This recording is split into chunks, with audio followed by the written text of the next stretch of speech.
The Legend of Zelda Skyward Sword HD is 2021's big Zelda game, a remaster of the 2011 Wii classic adventure that sees Link soar through the skies and journey across the surface, fighting a variety of enemies and bosses and solving puzzles and doing Legend of Zelda things. Look, I'm sure we know exactly what sort of game we're here for.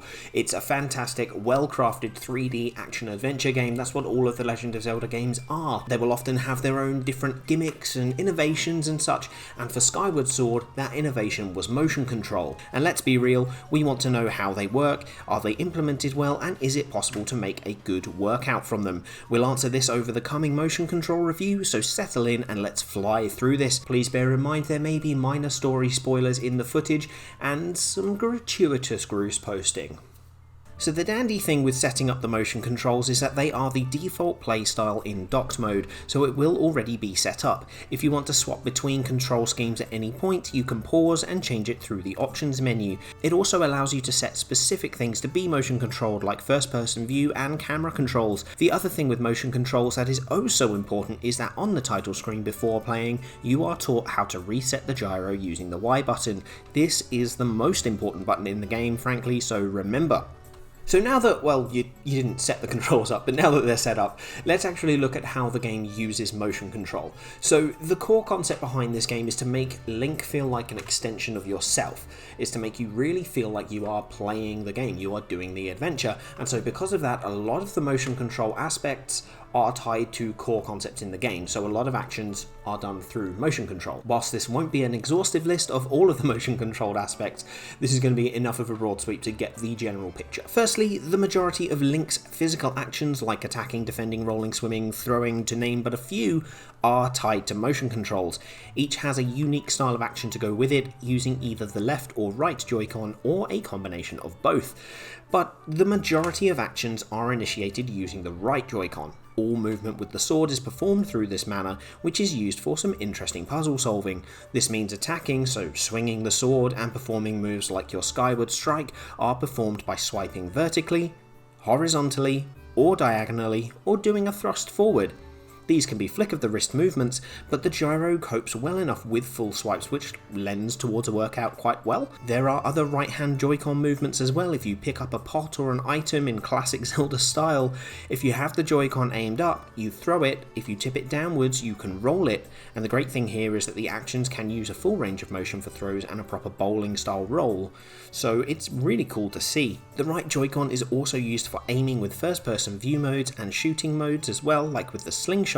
And also there are miscellaneous motion parts like swinging, climbing, leaping on vines, which involves a hefty movement to activate in whatever direction you're going. Link's actions with the left Joy-Con are more limited but function very well. It brings the shield up and you can parry with the shield by swinging the left Joy-Con forward. When dashing, shaking the Joy-Con initiates a dodge roll which can be effective in combat to evade assault as well as knocking stuff out of trees, which is a limited but effective use. Then there are also certain actions that require both the Joy-Cons. Once an enemy is knocked down, shaking both Joy-Cons in unison whilst targeting an enemy initiates a killing strike, and certain actions like escaping from spiderwebs or getting out of an enemy's grasp are initiated by shaking both Joy-Cons again. Another dual Joy-Con function is when you have your sword drawn, doing a quick wide horizontal sweep causes Link to do a satisfying spin attack, excellent in mass combat situations.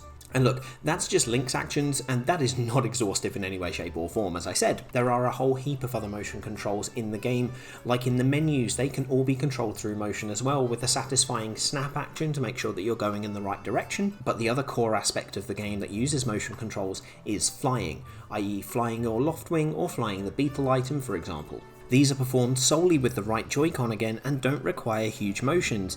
In fact, the gentler the better here.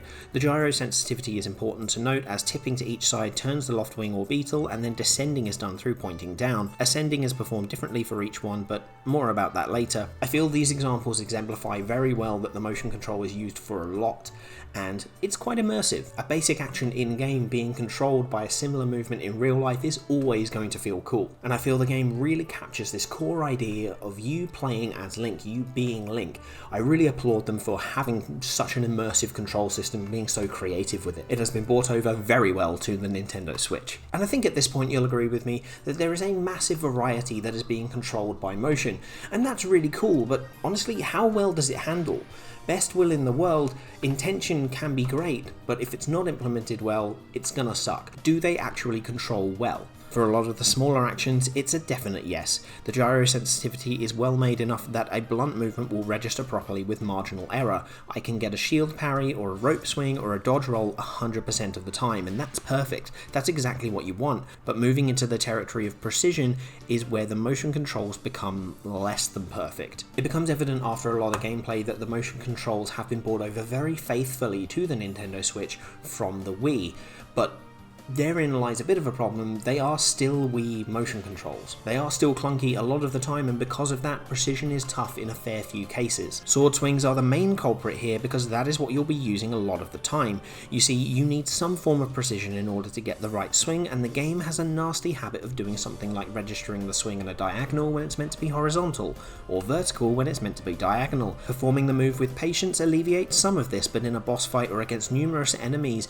it becomes a lot tougher to control as you're countering their actions, and doing the action smoothly just doesn't happen owing to adrenaline or something. This is partially to do with the position of the Joy-Con. You see, holding it flat in your hand is actually going to be a lot better for it because that's the way that the Wii controller was also intended to be held. The problem is it's very easy to slip out of this when you're mid-swing.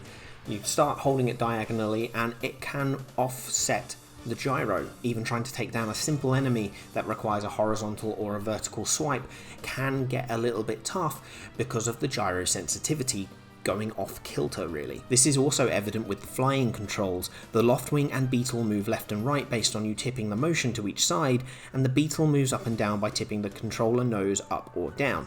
So having the gyro aligned properly is important here because the tipping is very sensitive and can lead to the game not registering your turns well enough. This happens to me a lot with the Loftwing more than the Beetle, and I feel it's partially to do with the timed flaps to ascend with the Loftwing, making it so the game kind of forgets where the gyro was, and then subsequent turns just don't work as well as intended, occasionally registering no direction at all when it was tipped left for me.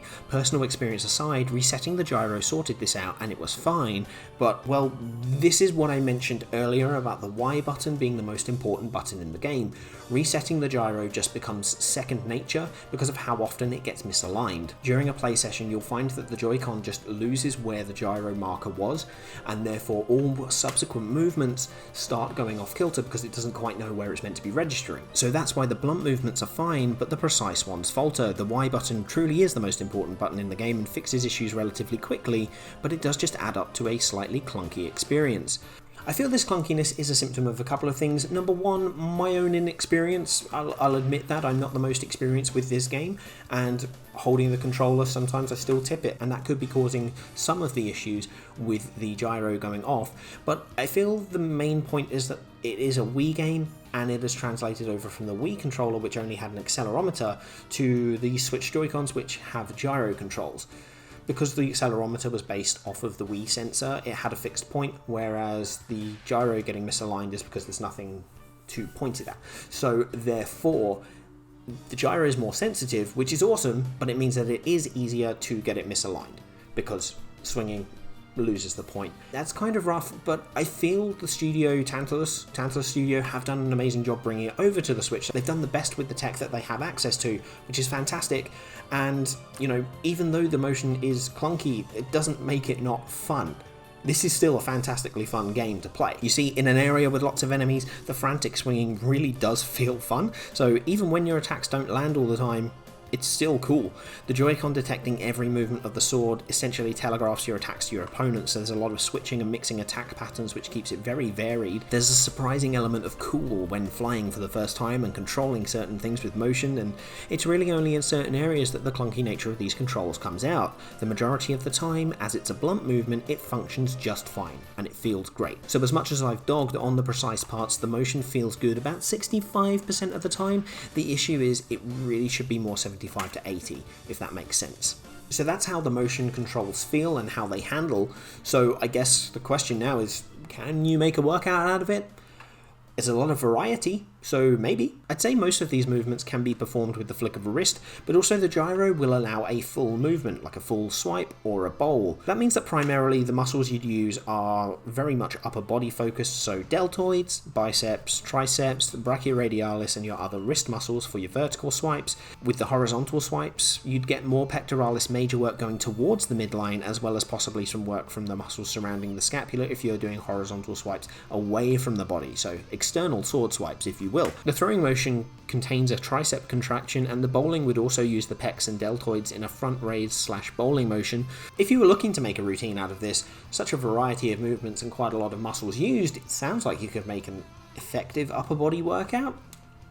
But there's a big caveat, or two. You'd really have to exaggerate these moves in a big way in order to get an effective workout out of it.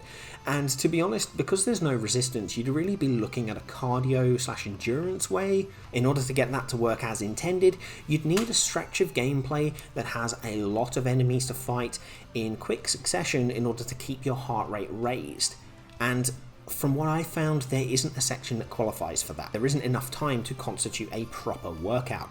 Now, is it an active gaming session? Yes, I'd say that this could be one of the more active gaming sessions outside of a workout game. But making a sustainable workout from Skyward Sword HD, I'm afraid it's a no.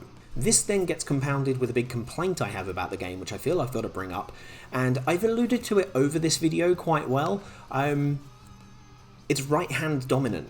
There are no left-handed swapping controls for this game. And I mean, I'm right-handed, so it's not the worst for me, but for those who don't have good motor function or motor control over their right side, the motion controls for this game could cause a little bit of a problem. The lack of being able to swap Link's sword hand kinda sucks, honestly. I feel it's 2021, I feel Nintendo, you should have been able to come up with a solution for that, even if it's flipping the entire game. And for a workout, I feel that would make it very unbalanced because it's all mostly focused on your right side. So is it going to be an effective workout session? No. Is it going to be a fun, active gaming session that is going to give you a bit of a raised heart rate? Yeah, it is. But an effective enough session to constitute a workout? Sadly not. So conclusions. I'm a big fan of how creatively Skyward Sword uses motion controls. The motion controls are widely implemented and for the most part are implemented okay. Some moves work much better than others, and it is often to do with how sensitive the gyro is. Having the Joy-Con in the right position is important to move detection for precise sections, and is the reason why often a thrust comes off as a swipe or you start drifting the wrong way with the loft wing. And I'll say it again, the Y button is your best mate here. Oh my! With no sensor bar, recentering the gyro becomes such an important function because it gets misaligned so often. I feel the creativity of the motion controls is fantastic. I feel it's really inventive and really cool, but often it feels like less than the acceptable rate of failure for your general precise motions, especially in a fight. And I feel that this isn't specifically an issue with Skyward Sword HD, this is an issue with the original Skyward Sword, and the fact that this game is not built up from the ground up for these controllers because it's still taking the functions from the original game. Honestly, I feel if they made it today using the Joy-Con as the main focus, it wouldn't be so much of a problem. And as far as creating a workout out of this game goes, as I said, it's one of the more active non-workout video game sessions that you can have on the Nintendo Switch from what I can tell. There's a wide variety of movements and it will raise your heart rate up a little bit, but there is not long enough stretches of combat or gameplay in the game in order to sustain that raised heart rate, and the fact that it is so right-hand dominant leads me to say that it would not be an effective, sustainable workout for you. Anyway, thank you so much for watching. Have you played Skyward Sword HD yet? Did you play the original, and do you agree with my thoughts on the motion controls? Please let me know in the comments, and if you'd like to see a full game review of this, let me know in the comments as well. Maybe hit the like button, you know how I like that. And yeah, as always, like, share, subscribe for more active gaming content incoming. I've been Master Trainer Peter, and I'll see you soon.